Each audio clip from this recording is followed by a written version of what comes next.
Fizemos uma explanação semana passada sobre o que é escatologia, falamos dos milenaristas, os pós-tribulacionistas que acreditam que nós estamos vivendo já o milênio.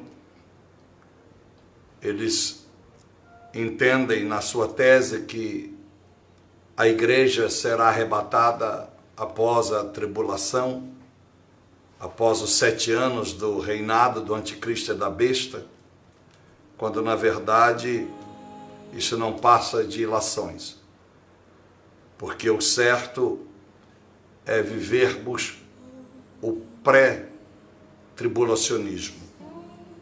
Vamos ser arrebatados antes do governo do anticristo e da besta, mas vamos revelando tudo isso no decorrer de cada capítulo para ajudar a sua mente, ajudar a sua cabeça a entender as revelações proféticas e apocalípticas deste livro.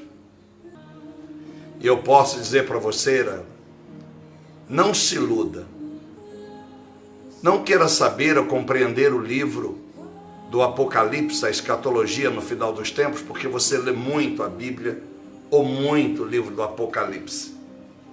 Na verdade, toda a Bíblia Sagrada é revelada pelo Espírito Santo. Não é a quantidade de vezes que eu leio a Bíblia, é quantas vezes a Bíblia leu a minha mente. Eu permiti que ela lesse meu coração e revelasse para mim quem sou eu.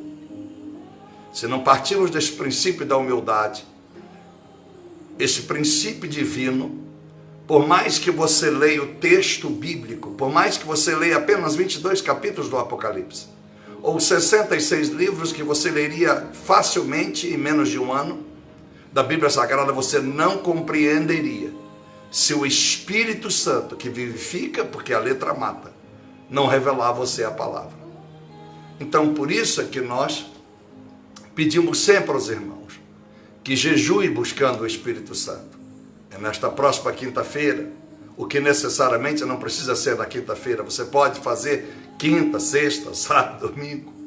Eu fiz isso durante muitos dias da minha vida e faço. Eu não faço como regra quinta. Quinta é uma obrigação, não posso esquecer. Como o jejum de Israel, em que faço. Se coloco terça, invocando você a fazer também, não é uma regra, é para que você, não é uma regra de dia ou de horas, é para que você nunca se desvie do seu compromisso com a obra de Deus, para que você seja abençoado. Então, é bem na verdade que nós precisamos buscar intensamente o Espírito Santo. O livro do Apocalipse, se você não tiver a graça do Senhor, por mais que eu ministre com paciência, com longanimidade, com extensividade de explanação, com amplitude de visão macra do texto, você não compreenderá. Você vai ficar, muitas das vezes, confuso na mente. Por quê? Porque a partir do capítulo 1, pode ser simples você entender. Pode ser mais fácil o entendimento. Mas quando entrar os textos profundos em que já começamos a partir do capítulo 4 adiante, se você não tiver esse Espírito Santo e um amor em ler e tomar posse dessa necessidade de amar a palavra, Deus conhece o nosso coração. E o Apocalipse não é para curioso, é o livro que todos os cientistas, em que todas as faculdades teológicas, os bacharéis, aqueles que querem o doutorado bíblico, procuram entender, no mundo inteiro. Os judeus, os mais eruditos, existentes rabinos dessa geração, e de outras que passaram, até hoje não conseguiram entender o Apocalipse. Nem comentam o Apocalipse. Então o Apocalipse não é um livro para curioso, não é um livro para mim te revelar aquilo que o seu coração e entendimento deseja entender. É o livro para trazer temor. É o livro para te levar a uma dimensão maior de conhecimento de Deus. Da necessidade de ser cristão. Da necessidade de viver uma vida conforme o coração do Senhor. Porque é um livro escrito debaixo de um arrebatamento de espírito. Arrebatamento de espírito é diferente de arrebatamento de sentidos. O arrebatamento de sentidos, você como que desmaia. É o que Paulo teve em 2 Coríntios, capítulo 12, verso 6 adiante. Ele não sabe se no corpo ou fora do corpo. É arrebatamento de sentidos. Ele sabe o que ouviu, mas ele não sabe como. Ele não sabe a hora, ele não lembra quanto tempo ele ficou arrebatado. Mas já o arrebatamento de espírito, como foi o de João, revelado pelo capítulo 1, verso 10, João é levado ao Espírito, ele sabe, ele tem consciência plena de onde ele está e o que está fazendo. Então você imagine que João passou dias, praticamente quase um ano recebendo essa revelação. Foi a maneira de Deus ocupar o tempo dele quando ele ficou um ano preso na ilha de Patmos. Patmos era uma ilha que os romanos tinham como Alcatraz, era o Alcatraz daquela geração. Era ali levado os prisioneiros traidores de Roma até a morte, os leprosos, e morava em cavernas da ilha de Patmos. Era distante de qualquer cidade, qualquer civilização, a ilha de Patmos. Eles comiam resto, lavagem, os navios levavam comidas, e aquelas comidas estragavam, e praticamente todos morriam em menos de 3 anos na ilha de Patmos. Era raro que alguém permanecesse por anos na ilha de Patmos. E João vai permanecer 1 ano. Quando ele volta para a cidade de Éfeso, e ali ele vai terminar a sua vida com 100 e poucos anos de idade. João, antes de experimentar a ilha de Patmos, segundo o teólogo Flávio Josefo, um dos historiadores mais conhecedores da história bíblica dos judeus, que se converte ao cristianismo, ele disse que João é julgado num tonel de azeite fervendo, como não nada para que ele fosse morto, fosse derretido. E a Bíblia disse assim, como em Daniel 3, verso 25, Sedraque, Misaque e Abednego nada sofreram na fornalha ardente com o fogo a 1000 Celsius graus, como no inferno.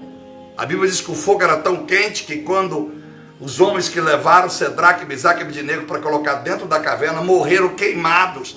Antes de chegar próxima, foi aproximada a porta, mas não na porta, já ali foram queimados. E Sedraque, Misaque e Abednego não tiveram. Então, você imagine aquele fogo da fornalha.